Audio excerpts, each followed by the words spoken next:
Okay, wanted to welcome everyone to the Woolf Public Seminar. This is part of the Sustainable Development Series from Hesse College's Seminar Series. We meet monthly on the last Thursday of the month. Please subscribe to stay up to date on the latest seminar topics. We are joined today by Dr. Christopher Brenig, who studied chemistry at the universities of Mainz, Germany and Innsbruck, Austria, before moving to Switzerland to pursue a PhD in bioinorganic chemistry at the University of Zurich. After a short postdoctoral stay at the same university, he worked as an advisor for chemical companies and recently focused his scientific research on a consulting company called BSC that he started. Apart from his broad research interest, he is mainly interested in sustainable development within the chemical industries. So we'll leave the floor to Christopher. The topic today is sustainable development and the pharmaceutical industry, how to tackle the antibiotic crisis. Thank you, Dr. Brenig. Yes, thank you very much, Zach, for this kind introduction. And thanks to everyone who is joining today for the seminar on sustainable development in the pharmaceutical industry, and we're focusing mainly on the antibiotics crisis today. And I will start my talk with showing you a research article, or it's more an editorial that was published in PLOS Biology in 2022, November 23rd, within the week of Antimicrobial Resistance Awareness Week. And so this editor, Neonia Pariente, she really speaks on behalf of the whole editorial team, and PLOS Biology is a very esteemed journal. And she states that the antimicrobial resistance is a global problem, and it's increasing. And we have to take action. And this kind of language you would usually see maybe in mass media. And such a, if you want to put it like that, cry for help from researchers is not really what you usually read in these journals. But apparently this is something that researchers take very seriously, especially when you look at the fact that the WHO has developed a roadmap to address antimicrobial resistance, AMR, and this was ratified in 2015 by the World Health Assembly. And this article here was published 7 years later, and now we're still talking about one of the top 10 global public health threats. So if you want to decide, is the antimicrobial resistance crisis really a crisis, because this is a term that is used very frequently these days. I leave that up to you, but let's look at some facts. Okay, I can go to the next page. I can do it here. Okay. First of all, the topics we will cover today, of course, are just scratching the surface of this whole problem. So we try to assess a bit the problem of AMR, the reasons for it, the development of the problem itself. Next thing we will talk about is the drug development process. Then I will present two scientific solutions to the problem. So my focus is on the scientific part, as I was a researcher for a long time, did research also in medicinal chemistry. And after that, in the last part, I will try to talk a bit of a more pluralistic approach to the problem. So the sustainability of antibiotic use cannot just be managed by scientific progress, but also other big systematic changes need to come in place. So if we look at some facts of antimicrobial resistance globally, so there is a contribution of antimicrobial resistance to around 4 million deaths worldwide in 2019. It was directly linked to 1.2 million deaths, and these numbers have increased by 15% during the COVID-19 pandemic. And if the crisis continues with the same pace it is continuing now, in 2025, there's an estimate of around 10 million deaths worldwide. And then this would be the top one medical problem, global medical problem, even compared to all types of cancer. And we cannot forget that the highest burden of this crisis is bared by low and middle income countries. So these are usually the countries that are affected most by it, but that can not really contribute so much in solving the problem, right? And then there's also a general drought of collective interest from this topic due to other crises that are establishing right now: pandemics, wars, effects of global warming, and effects of global recession. So first of all, let's talk a bit about the scientific part. How does microbial resistance occur at all? I think this is a topic where the broad public is not really informed that well.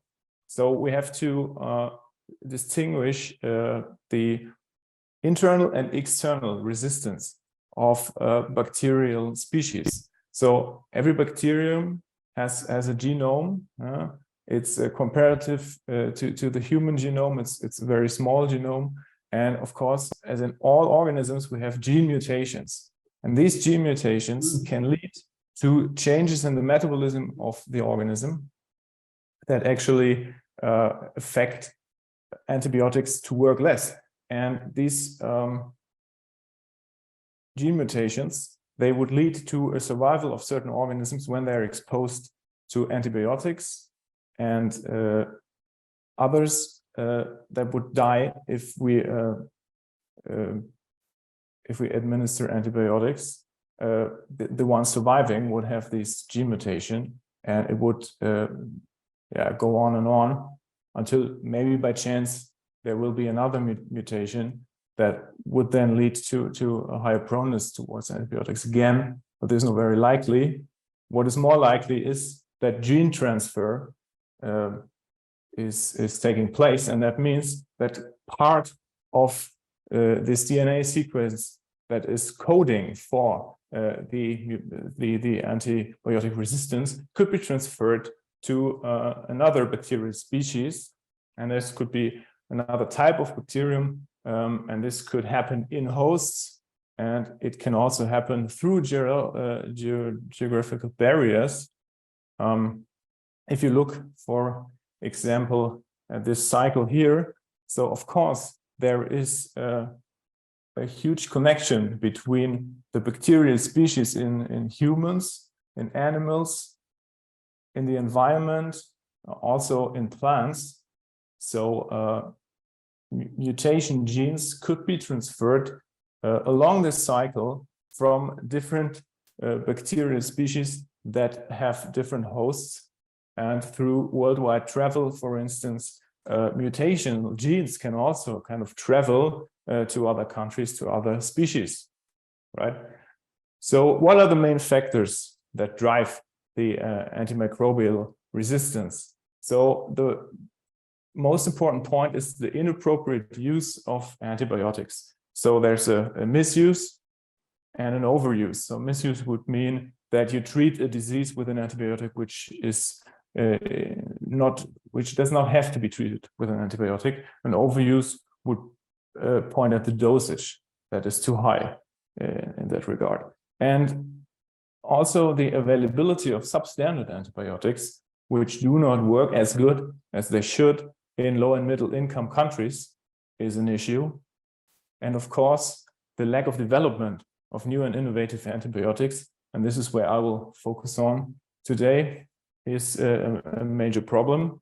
And there are minor problems like lack of education of healthcare workers in pluralistic health environments, and also contamination of substances from pharmaceutical production. So most of the production sites for antimicrobials are in India and China, and they have a huge problem with spilling of substances into wastewater, for instance. And another problem is the inadequate disease control. So the authorities do not really have a chance, and the healthcare organizations do not really have a chance of seeing large outbreaks coming. And this, of course, a topic we experienced with the COVID-19 crisis, of course, that we do not really know how the disease will develop. So as I told you, I will focus more on the development of innovative antibiotics. So first of all, let's address the question, is there at all a lack of development of new and innovative antibiotics? And I would like to look at some numbers. So this is data from last year.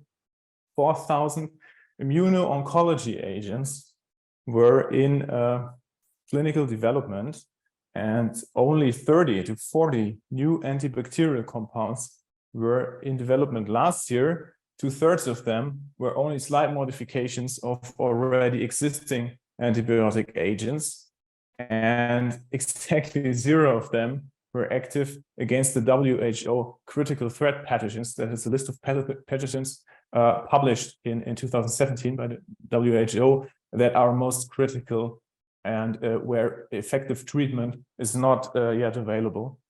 And most of them are gram-negative bacteria. I will come to that later. So just to show you a bit the reason behind the low development pace of new antibiotic drugs. And this is clearly within the drug development process, right? So if you look at the process, this is a really simple draft. So first, it starts with a screening of large compound libraries to identify the hit. So a hit would be a compound with a clear chemical structure that is effective against a certain target strain of bacteria. And this is then further optimized to a lead compound.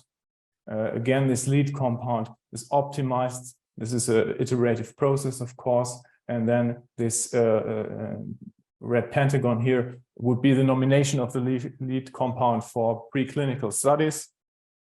So that would mean the effect of the antibiotic is investigated in test organisms, so in animals usually. Then the clinical phases 1 to 3, where we have clinical trials with humans. This is, of course, in a highly regulated environment. And then the regulation agency decides to approve the drug in the end, in the best case scenario, of course. And then you have the drug, and this enters the market. And then, of course, the company is most interested in the return on investment.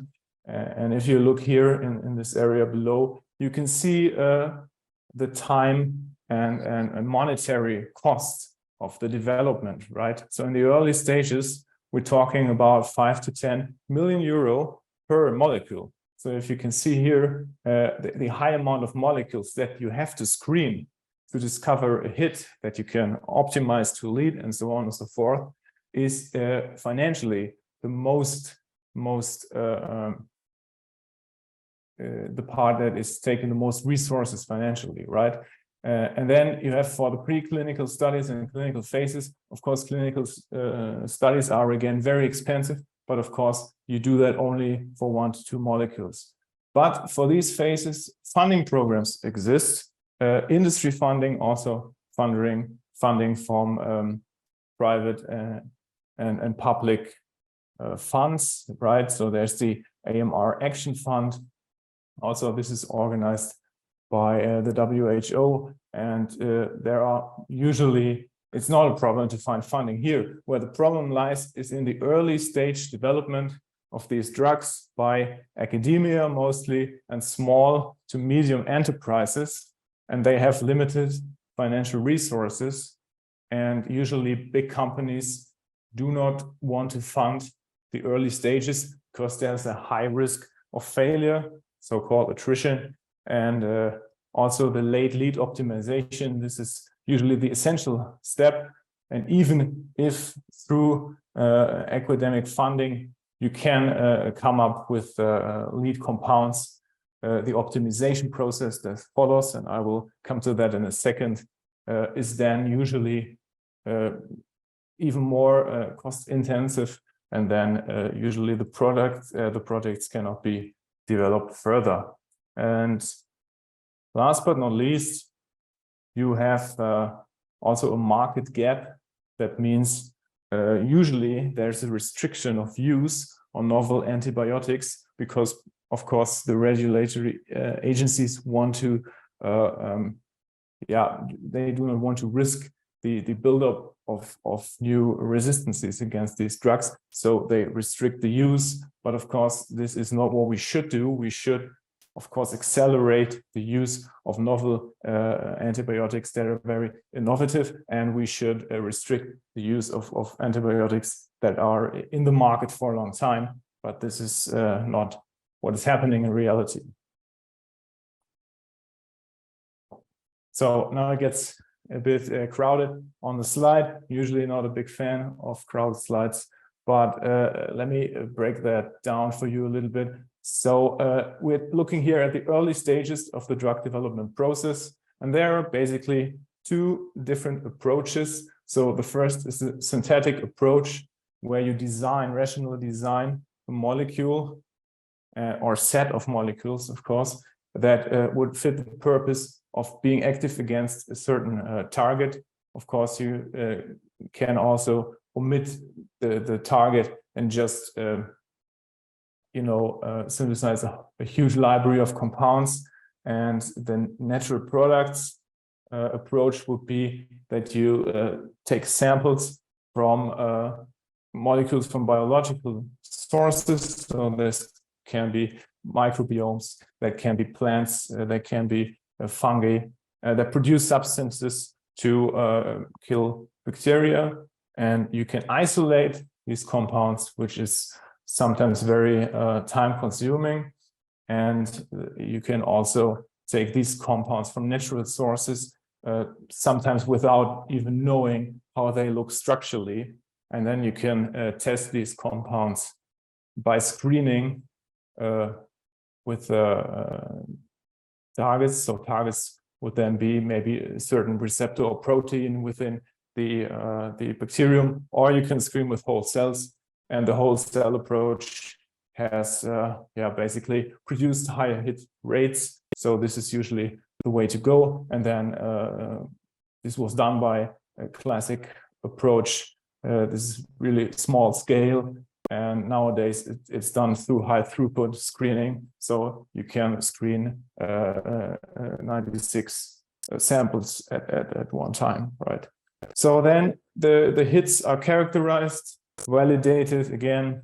So it is looked maybe at the genome of the organisms producing these substances. Then genetic engineering is sometimes used to enhance the production of these substances. And then, of course, in the end, you need to produce them at a large scale. And this also concerns the synthetically derived compounds. Of course, here you have to think about the synthesis at a large scale. Is upscaling possible? And you take the advanced hits and develop the lead structures. So this is all nice, but still you don't know if you will be able to nominate a candidate for clinical studies, because after you did this whole process, you have to look at the ADMET studies. So ADMET is an acronym standing for absorption, distribution, metabolism, excretion, and toxicity. So here you would investigate how these substances are taken up by an organism, so the host organism, the distribution of the drug within the host organism, the metabolism. So are there some changes made to the molecule when it enters the body of the host organism? Then how fast it is excreted from the body, right? So how much time it spends in the host organism. And in this time, you can effectively kill the bacteria once it's excreted. Of course, there's no use to it anymore. other that you produce, of course, wastewater that is containing antibiotics. And last but not least, but this is for me the most important part, is toxicity, of course. You have found or designed substances in this process that could potentially be toxic also to the host organism. So let's focus on humans. So we have to make sure that human cells are not targeted by these molecules. So all in all, we have a very time-consuming, highly iterative process. And of course, you can already see here that this will cost a lot of money to develop this for a certain set of new drugs. So how could we increase then the efficiency of this process on different levels? So from a scientific point of view, we should enlarge the used chemical space for drug development, because 70% of all the compounds that are developed or were developed are organic compounds, and I will show you in a bit what that means. And of course, we also have to increase the efficiency of the screening. So we will not screen against a single target organism, against a single bacterium, but we will screen against a set of organisms. And we also have to screen in a way that we have physiological significance. For example, if we want to investigate drugs to treat urinary tract infections, we should do these screening assays also in artificial urine, to have a physiological significance. Then we need funding programs for the early steps of research and development of new antibiotic drugs. And this can be or the most efficient way to do that is public-private partnerships. So large private companies team up with public initiatives, with governments, for instance.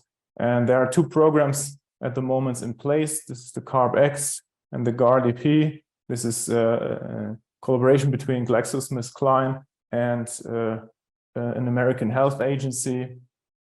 And they fund these R&D processes. And we also need to make the research results available to everyone. So we need open databases so that all the researchers can really look at the data that is already there. And we need to accelerate hit discovery through artificial intelligence. This is a really important topic, but this will be enough to cover another talk. And last but not least, investigate synergistic effects in multi-drug treatments. So we can still use the drugs we have, but maybe we can combine them to have synergistic effects. So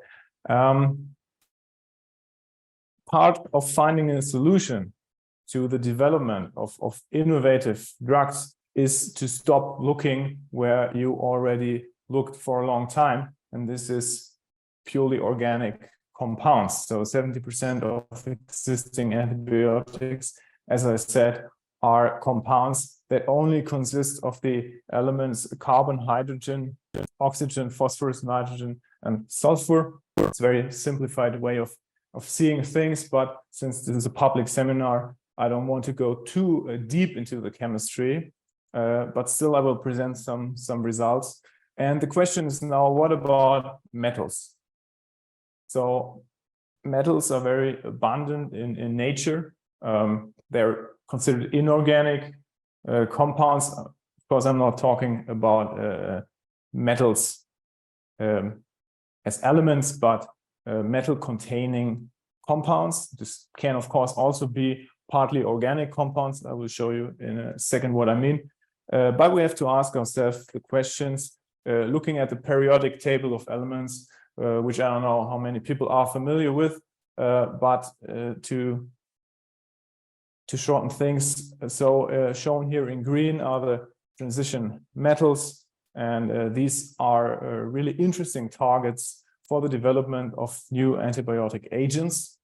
And I will focus now in the first part on one specific metal, that I was very involved with in my studies, and this is cobalt. And I will show you what I mean in a second when I say that this is a promising candidate for the development of new antibiotic agents. So now we're getting a bit into the structural part of chemistry. So I want to show you here the structure of vitamin B12. So this is a natural compound. It is very complicated. It looks very complicated, but you can find this in nature. It's one of the oldest vitamins that exist on this planet, and they contain the metal cobalt here. It's a coordination compound. So the cobalt is part of it. It is, what happened now? Yeah.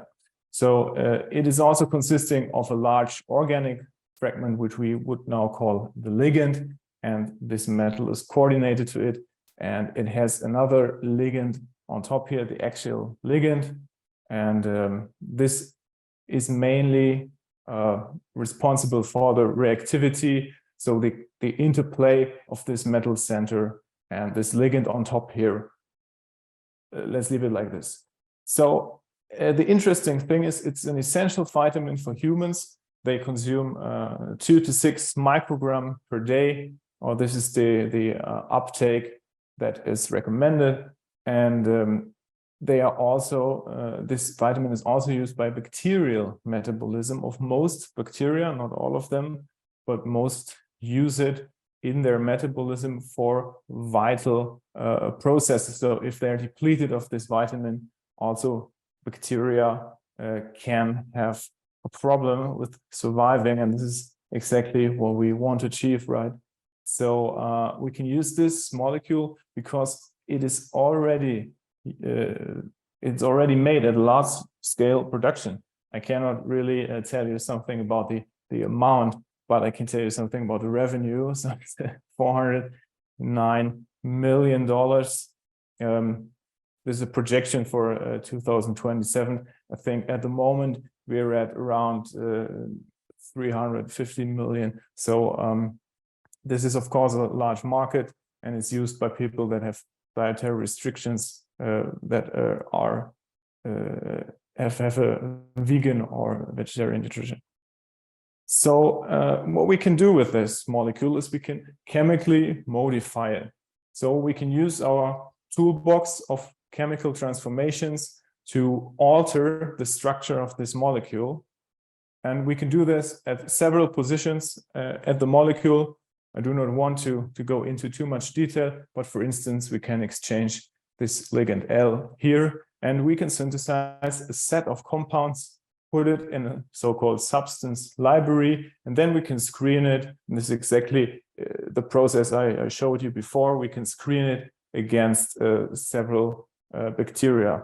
And for now, we focused on screening it against one bacterium for reasons of clarity, that we are able to really assess the data and interpret the data in a way that we know something about the mode of action of this molecule, which is needed for further improvement, right? So when we did that, we synthesized 6 compounds. 2 substances were completely unknown until then, and we tested the substances against a model organism, Lactobacillus delbrueckii. It's not on the pathogen threat list of the WHO, so it's just a model organism. Many people have it in their fridges. It's part of yogurt, so it's not really dangerous, but it helps us to have a platform for development of novel antibiotic compounds. So what we did is 2 sets of experiments. So first, this Lactobacillus culture was just exposed to vitamin B12 at different concentrations. So this would be optimal growth conditions. The Lactobacillus also grows in absence of vitamin B12, but then the growth is depleted. And in the second set of experiments, we investigated the lactobacillus under ideal growth conditions, but then we added the new compound, and then we could investigate the effect of this compound on the organism. So when we did that, we found quite interesting results. So you can see here the 6 compounds that are not shown structurally here, but if you're interested, of course, it's in the publication shown above. They react quite differently to the organism, right? Sometimes you have normal growth, that would be 95%, so no effect. Sometimes you have a growth of more than 100%, which would mean that the bacteria grow even better in the presence of this compound. So this is, of course, absolutely not suitable for the development of an antibiotic. But we also found 2 very promising candidates here that have a relative growth that is below 0, which would mean that the organism is really depleted of growth to a level that is below the growth in absence of vitamin B12. In other words, whatever is above the 0 would be a depletion of growth. Whatever is below the 0 would be an active killing of species. So there is a certain toxicity that we discovered here. And this is great because we have tested very, very low concentrations, and we have an inhibitory concentration where 50% of the bacteria die at 12 nanomolar. This is probably not really understandable for everyone what that means. So approximately 15 milligram per liter of blood. That would be the drug concentration that kills already half of the bacterial species within the host organism. So this is a really good value. So to sum it up a little bit, can modified vitamin B12 compounds eradicate bacteria? Yes, we found that. Can these compounds be manufactured easily? I would say yes, because vitamin B12 is already manufactured at large scale, and the chemical transformations that we did to it are very simple. And when you paid attention, you can also answer this question by yourselves. Is it simple to receive further funding to develop this idea further? And this is, of course, not the case. So this project is in a phase where a large amount of money and broad-scale collaborations would be needed to develop that further. So this is not the way to go, but let's keep this general concept in mind.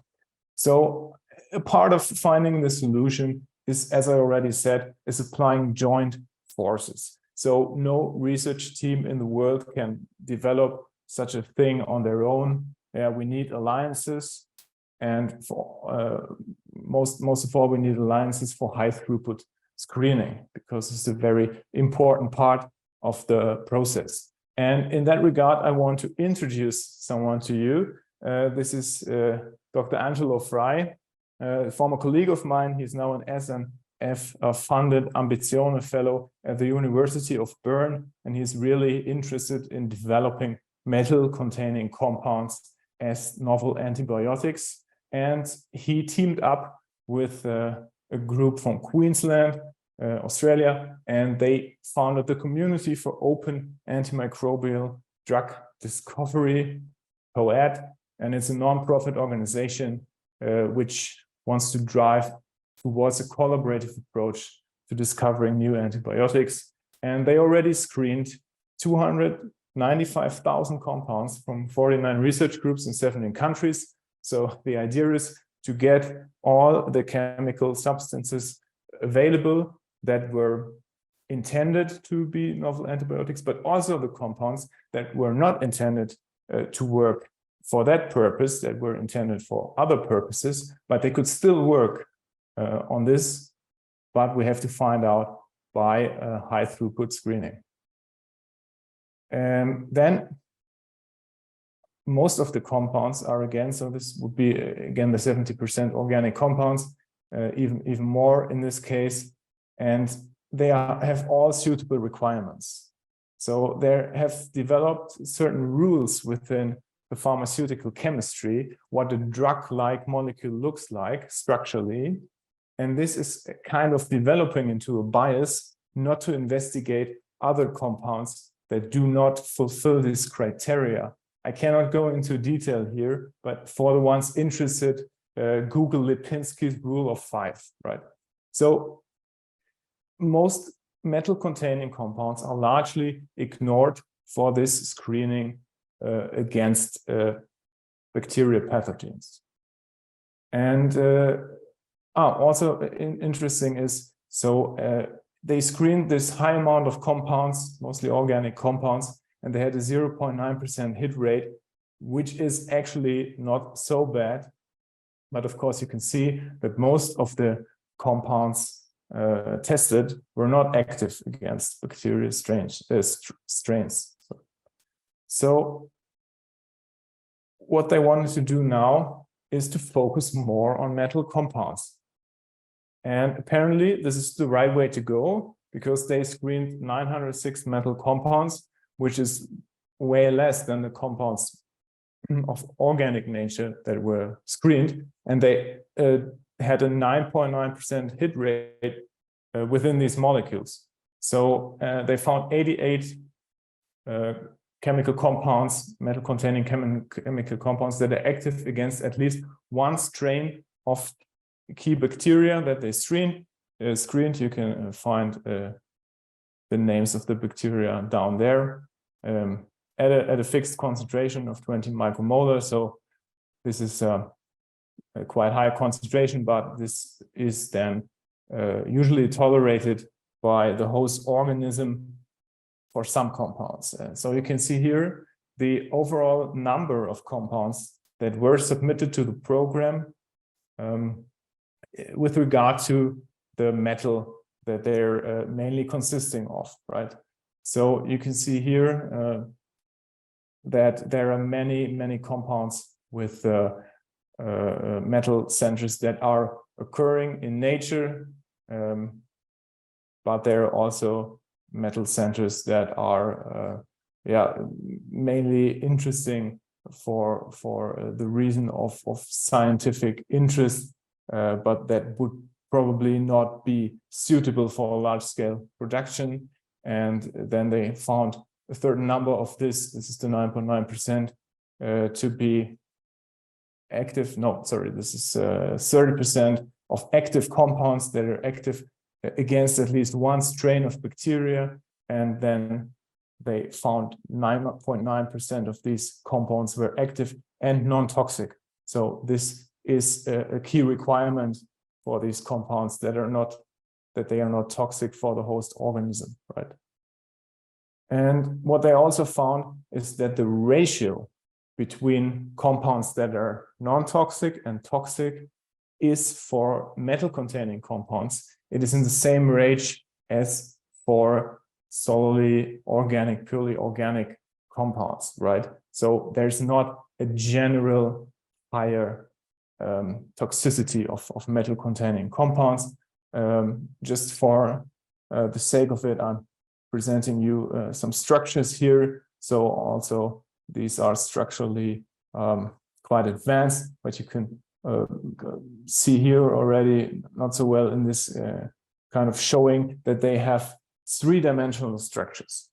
And this is an advantage to organic compounds, because most of the organic compounds are relatively flat, so they don't have a three-dimensional appearance, but they are also sometimes very small and not so complicated molecule here containing silver and platinum. I showed this example because you can see here they have the largest number of compounds that are active and non-toxic and active against at least one strain of these bacteria here. And the question is now, are they also tested against against pathogens that are listed critical threat pathogens by the WHO? And the good answer is yes. So they found at least 6 compounds that are active only against gram-negative bacteria, which are usually more difficult to target by an antibiotic. And this is at least a 1.5% hit rate against these gram-negative bacteria, which is again 10 times higher than the hit rate when only looking at organic compounds.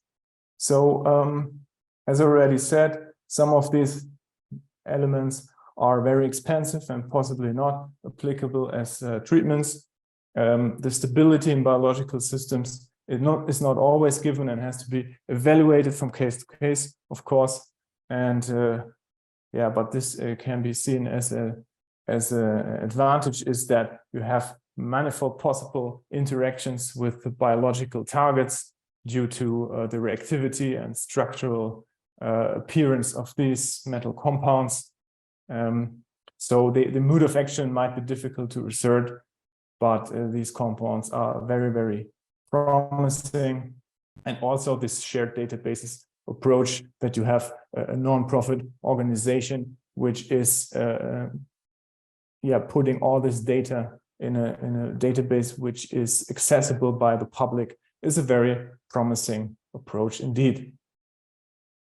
So to come to the last part of the presentation. So it got quite scientific now. So we were looking at approaches of developing new drug candidates. We learned something about the drug development process, but of course this is only a small part of the solution that we need to address the problem, right? So as you can imagine, these drugs are usually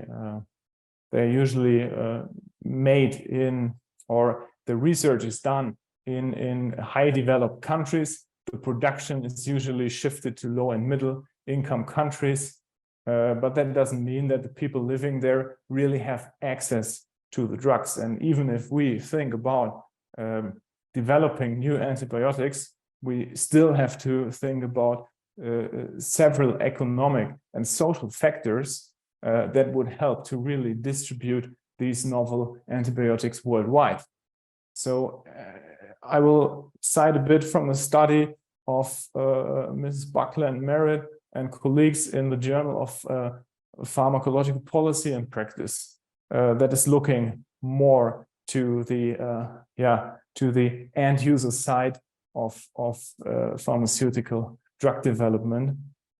And what they found is that the perceived value of antibiotics and the real value from a medical point of view, they hugely diverge. And this is especially the case in low and middle income countries, where people see the access to antibiotics as a personal entitlement, and they think that this is a very effective way of treating the disease, which might be the case at first glance, but then on the other hand, this would accelerate the development of bacterial resistance, and then this would turn into a negative effect, right?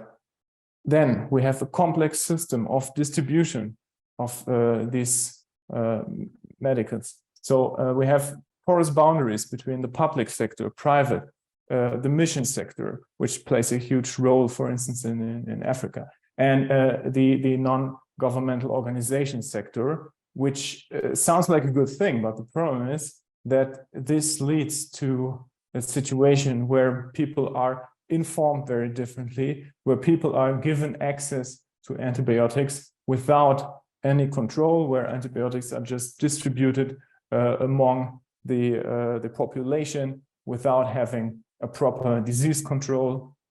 And we have an interplay of logistical factors, environmental factors, of course, this is very important, financial factors, and other social drivers that kind of regulate the access to antibiotics. So we have a very complicated system.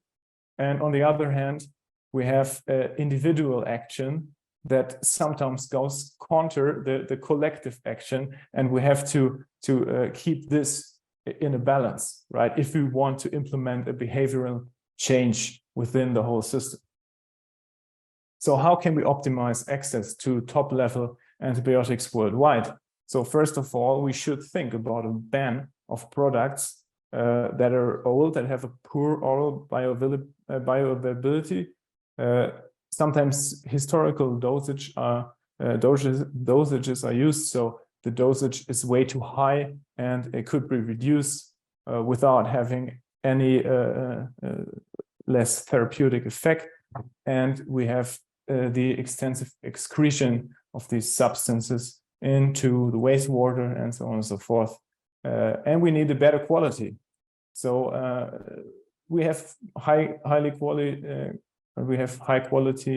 pharmaceuticals available here in Europe, in the US, but we might not have this in low and middle income countries. So they use substandard medications, right?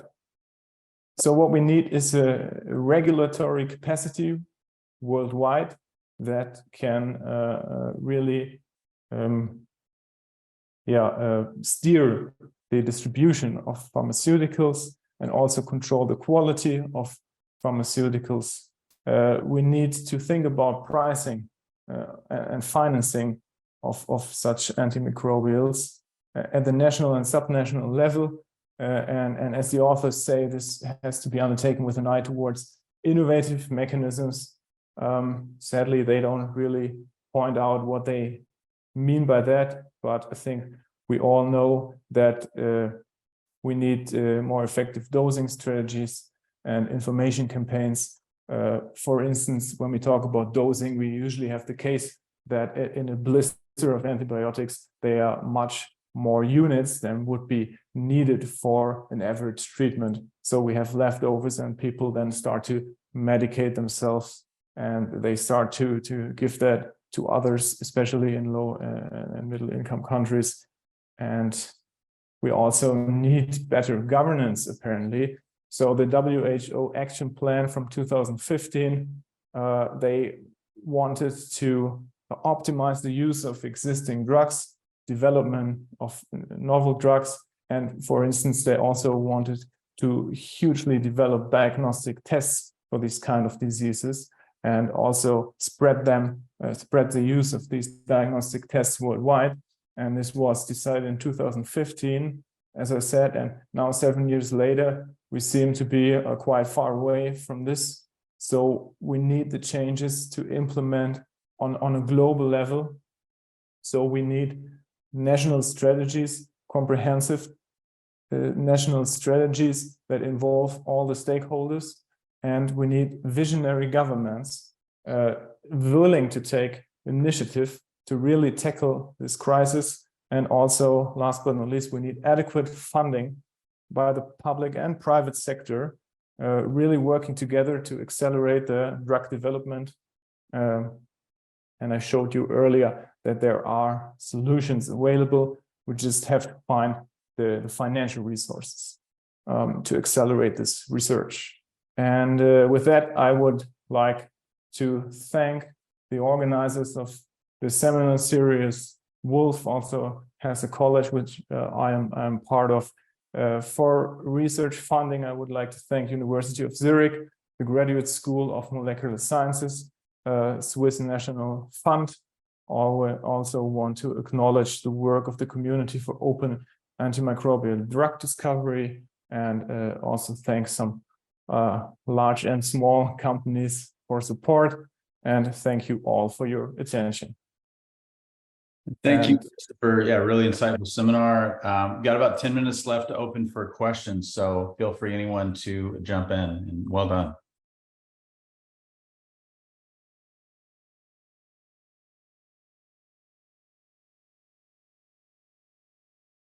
Maybe I'll kick things off. Oh, go ahead. Yeah, well, one question comes to mind for me, kick things off, and then we'll give people a chance to gather thoughts. You mentioned artificial intelligence, a hot topic for a lot of people. I wonder what your thoughts on how AI threatens to disrupt the current drug development process, and how could that potentially lead to a more sustainable process, in your opinion? Yeah, this is a very interesting question. So, I mean, the disruption is clearly visible at the moment. Let me just shortly go back to this slide, because here I showed a few steps that could be driven by artificial intelligence. So when it comes to hit discovery, of course, the rational design of these compounds is really time consuming, and there is there's a certain human bias to it, because humans tend to look at the data which is there, of course, but they also tend to overinterpret certain critical factors that would contribute to developing a drug. And this would mean they would maybe exclude drugs from the whole process that would have turned out to be promising in the end. So artificial intelligence can hugely help here to generate a higher number of potential compounds. It could not really to the point where we're at now. It cannot really help to synthesizing all the compounds. It cannot really reduce the amount of manpower and resources we would need for the synthesis of these compounds. But if we look at the natural products pathway, of course, this can hugely accelerate the genome editing and the genome analysis of the organisms producing natural products. So what a bit of a problem is, or maybe not a problem, maybe it's a good thing, is that these whole processes are usually, sorry, I don't want to get too much into detail, but there is a problem with intellectual property, right? And this problem could be solved by using more artificial intelligence, because as of now, there would probably not be a connection of this financial outcome with the people that own the intellectual property, right? So this could help in that regard. Yeah, very does this answer your question? Yeah, it does. Thank you. Yeah.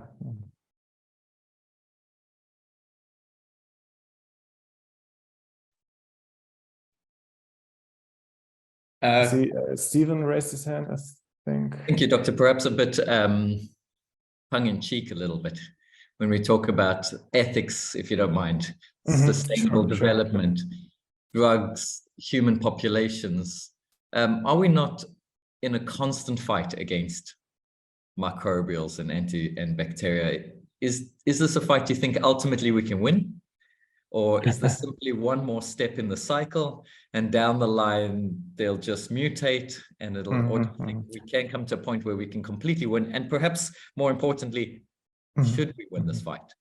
Or is there maybe something in evolution that says maybe millions of people just have to die every year? Sure. No, I mean, I totally agree. So this is kind of I wouldn't even call it a fight, because I mean, initially these biological systems are kind of created to coexist in a way, and they also did that for years, so for ages. So this is kind of modifying the natural selection process, if you will. So from a point of view of system biology, there is not really a fight. There is, of course, a struggle for survival, in a sense, between all the organisms present.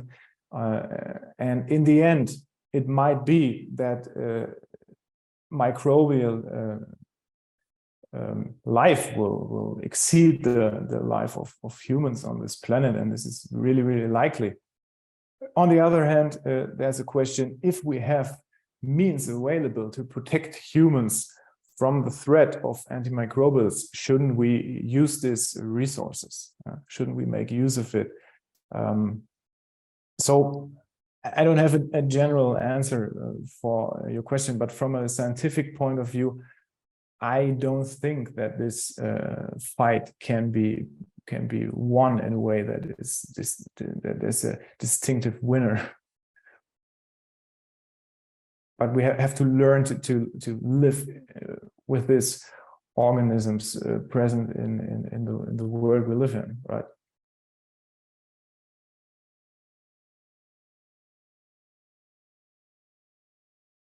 Likely have time for one additional question.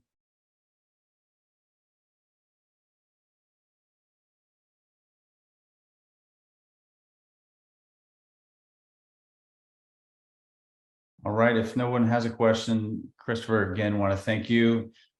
Great seminar, and we'll do this again in June with Adam Xavier, Gabriel Hearn. Thanks everyone for the time today, and we look forward to seeing you on the next seminar.